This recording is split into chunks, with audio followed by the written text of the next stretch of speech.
version of this is FM3, lowest cost but least potential in terms of future upgrades and least capability in terms of what you can run on it. I think you'll find that it's perfectly capable compared to most other modelers, but compared to like an Axe-Fx, it's a little bit underpowered. However, I think for most gigs and for me, this would be the one that I feel like I would take out and get most use out of, and for most situations I would say I think the FM3 is perfectly capable. Then the FM9 is essentially twice the power of the FM3, 2 XLR outputs, so literally about twice the capability of the FM3, twice the size roughly, and twice as useful? Probably not. But also look, you get that little button.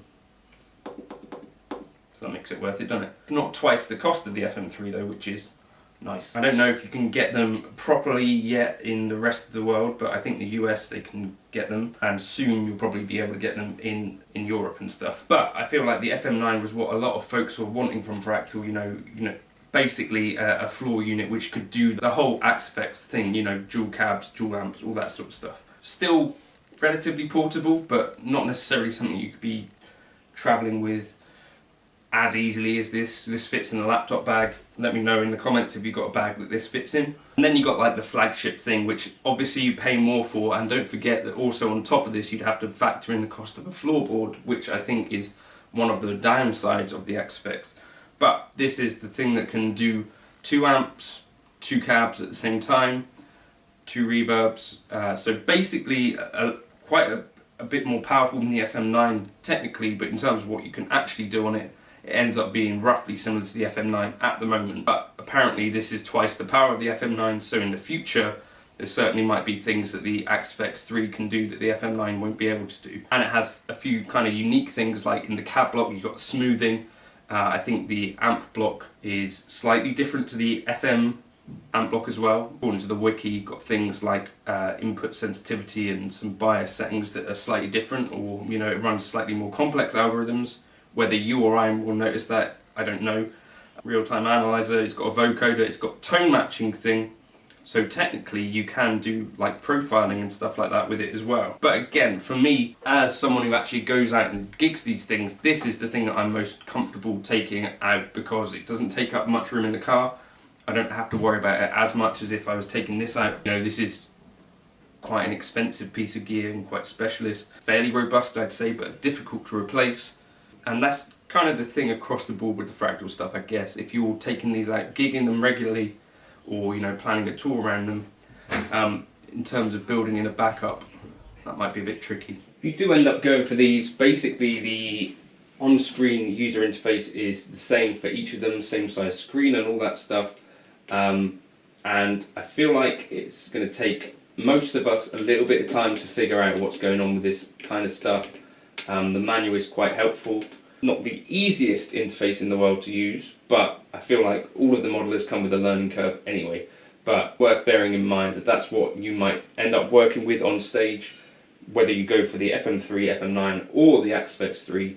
This is kind of how Fractal do stuff. You've got your main screen here, you go across, you've got presets, you get to your layout here, and this is kind of your editing grid. The grid is slightly longer and bigger on the Axe-Fx3 than on the FM3. The FM9 has the same size grid as the Axe-Fx3, so you've got more potential for building more complex kind of chains and stuff. Basically what the Fractal world looks like when you're in the unit, fairly menu heavy, I guess you could say, and each particular block you can get fairly deep into if you want to. All these menus have a memory as well, so the last kind of screen that you are on, it will revert to that. So if I press edit again here, I'm on the amp section at the moment. I'm going to press edit, it's going to take me to the next block, but it's going to remember that I was on the room page if I'm making tweaks. So that initially will probably confuse you, but once you work out the logic or read the logic, then hopefully you can start to get fairly confident with this user interface, in my opinion. So in terms of what's possible on each of these devices, they all have the same available effects, all have the same available amps, and that sort of stuff. I think in terms of amp modelling, apparently the FM3 runs a slightly stripped back set of algorithms. We removed all the superfluous stuff, bias, tremolo, dynamic presence, depth, in order to get the core amp modelling to run on a slower processor. So that's true of the FM3. I think that must therefore be true of the FM9 because they're equivalent in many respects. The FM3 and the FM9 run a slightly different cab block that's not capable of smoothing. Effects wise, the FM3 has no vocoder, no tone match, no IR capture, and no real-time analyzer, no IR player. And that's also true of the FM9. Each of the effects blocks can have the same number of channels except for the multiplexer. The FM3 and FM9 provide slightly less looping time than the full Axe effects. And one of the cool things about the FM9 design is that they put the reverbs onto its own core so that you can run high quality reverbs without much impact on CPU. High quality reverbs on the FM3 make a massive impact on CPU usage. And obviously this is quite powerful, so you can run lots of reverbs and quality reverb anyway.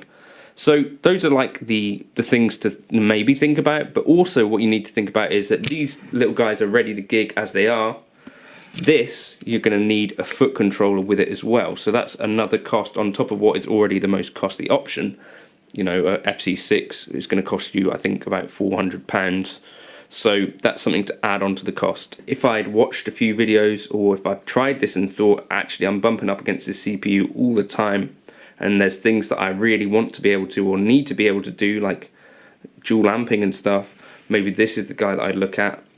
Or maybe you think, okay, well, I've got some spare cash and I don't really want to compromise anyway, and that's why I would go for the Axe FX3. I don't know, let me know your thoughts on that. Okay, so you're thinking, I want to get into the Fractal world, and you're thinking, right, there's an FM3, which was my first step into the Fractal world. The FM9, which I think people will start to be able to get hold of soon, I think. Or there's the big daddy, the Axe FX3. Now, the FM9 and the Axe FX3 are actually on loan to me.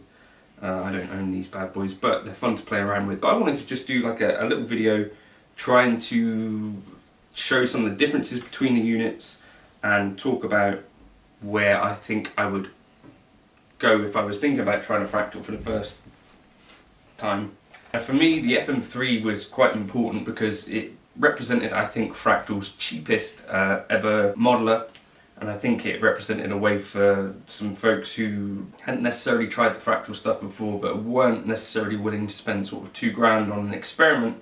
This came out, and I think about £1,100, I think maybe even less than that over in the US. I think it's a really good kind of entry point into the Fractal world, and the user interface on it is better than it's ever been before compared to some other units. Some people definitely may find that this user interface, there's a lot, but I think if you read the manual and just, I've done a video on this, once you start to use it, I think you can get used to it and get familiar with how it is that Fractal do stuff. But this little unit as well is super portable, 900 quid, so what's that, the price of about 5-6 pedals, and you know, in there you get 300 amps, you get all of the amps that are on the Axe FX and the FM9, you get all of the delays, reverbs. I think some of the blocks are going to be slightly different, so for instance, the way that they develop is that they develop or spend generally more energy on the full Axe FX3, so that gets kind of the bulk of the big updates, and then those sort of trickle down to the FM9 and the FM3. At the moment we're roughly at parity. The Axe FX reverb blocks have a pitch, like shimmer type thing on them, which hasn't actually come down to the FM9 and FM3 yet, and maybe it won't, maybe there's not enough power. So that's the kind of thing. The FM3 is the least powerful of the units, and I think relative to other units you could think about it as it's more powerful than an HX Stomp in terms of what you could do on it. Maybe think about sort of something similar to a Kemper, where you've got like the amp, the cab, and maybe sort of 8 other blocks. You can have one reverb at a time, you can have a couple of delays at a time, because you've got delays in different places. You've got plex delay block, delay, you've got the pitch block which can do delays. So Super capable. I think most people could gig with this, especially if you take a look at some other videos around. I've done them, other people have done them. If you set up these switches to toggle, you can basically have kind of 6 sounds to your feet. You press this one here for scene 1, press it again for scene 2, press for etc. So you get 6 sounds at your feet. I really like this as a unit as well. On stage it looks super tidy. It seems to be built like a painter's drill. Sturdy, you know, does everything you really, I think, need. It's kind of the essentials. You can't do dual amping in there, that's important to point out if that was something you were thinking of doing. But if I had to say where I spend most of my time, it has been the FM3. I think I still have a bit of an affinity for that, just because, you know, maybe that's where I started, but that could equally fit in a laptop bag. You can do a lot with it, and the real benefit, or the thing that I like about the Fractal world is that you can really get lost. This, when you first get the thing, might be slightly overwhelming maybe, but there's so many options in there, you know, like 300 amps, you know, more than all of the other modelers out there combined. So today, that intro, I was jumping into the JCM 800 number 34 mod that apparently Slash had done to one of his amps. You know, this level of detail is pretty cool to be in there. So that's the FM3, and I think if you want my advice, why would you? You don't know me, it doesn't matter, but the FM3, I think, will tell you fairly quickly whether you're going to get on with the Fractal world or whether there's something in there that you've been missing. So I think maybe that might be the route that I would go down initially. I do have an FC6 over there, but I've not found that it's been necessary to gig with it. So I'd say if you grabbed an FM3 without the FC6, then that might be a good starting point. The next thing, I guess, is the FM9, and this really is the successor to the Axe 8, which was Fractal's first floorboard. Now this is as powerful as 2 FM3s, so that's worth knowing. You can have 2 amps in here, 2 cab blocks, more delay blocks, 2 reverb blocks. I think it's got a core all to itself for the reverbs. So really capable unit. As capable, I think, as pretty much anything out there, whether we're talking about Quad Cortex or Helix or whatever. So it's not like a cut down version so much of anything. Like the FM3 is like half of what the older Axe FX things could do. This is kind of like a full Axe FX in floorboard form. Not an Axe FX 3, but you know, we'll come on to that in a bit. The other cool thing about it is you've got the extra foot switches, so this is super giggable. I think size-wise, it's not huge, but it's also not particularly small. So, you know, this could, I guess, go in like a suitcase or something. There's a push button on that one. I think a lot of people thought this was actually what they kind of wanted from Fractal with the FM3. So dual amping, dual cab blocks, dual reverbs, a few delays. It still can't do the cab smoothing thing, which is one of the features in the Axe FX cab block, but it looks as though this should be fairly powerful for a while. Double the power of the FM3, potentially like a longer window for usable updates and stuff like that. So that's the FM9. I think really cool unit. To use, the user interface is identical to the FM3, except for that push button.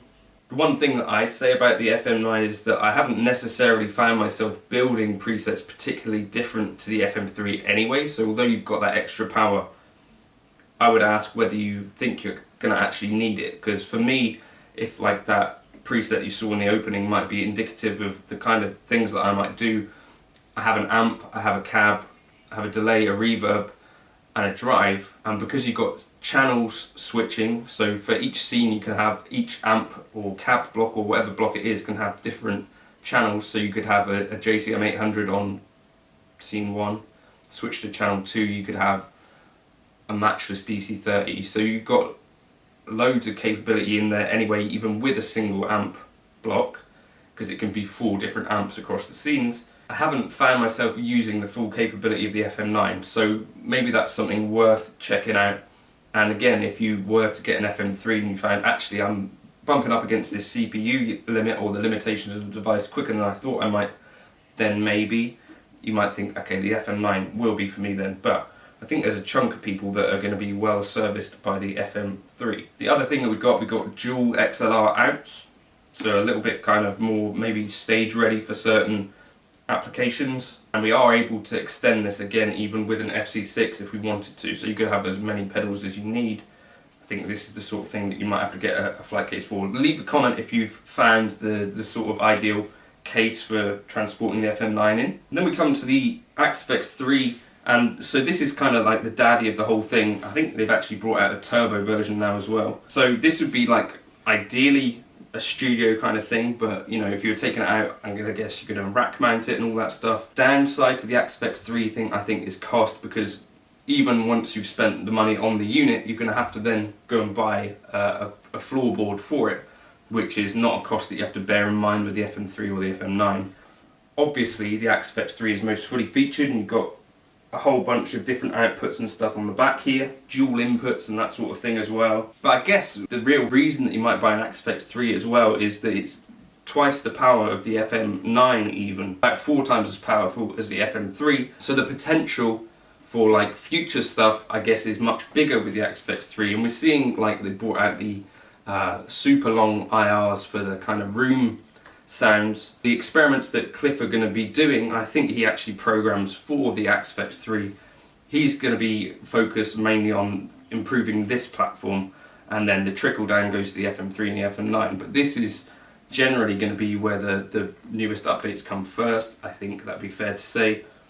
And in terms of blocks, you can run the most and all of that stuff on the FX3. So you can have, I think, 4 delay blocks, 2 amp blocks, 8 cabs, and you've got things like the real-time analyzer. You've got the ability to do tone matching on the FX, if you can work that out. Vocoder is on there. That's my thoughts on that. Leave some comments below if you've got some thoughts on what you use and why, and if you think that will help other folks deciding whether they want to dip their toe in the Fractal pool. You know, I'm in X band, or I do this worship thing at the weekend, and I use the FM3 because, or I had the FM3 and I found that I was bumping up against the limitations too soon, so I upgraded to the FM9 and I'm happy, or I don't really use all those capabilities. For me, most of what I do, I could do with the FM3. So in that intro, for instance, it's an amp, it's a cab, it's a reverb, it's a delay. You don't need much more than that for me, and a drive pedal. So I could get through the gigs with an FM3. Let me know your thoughts. Cheers.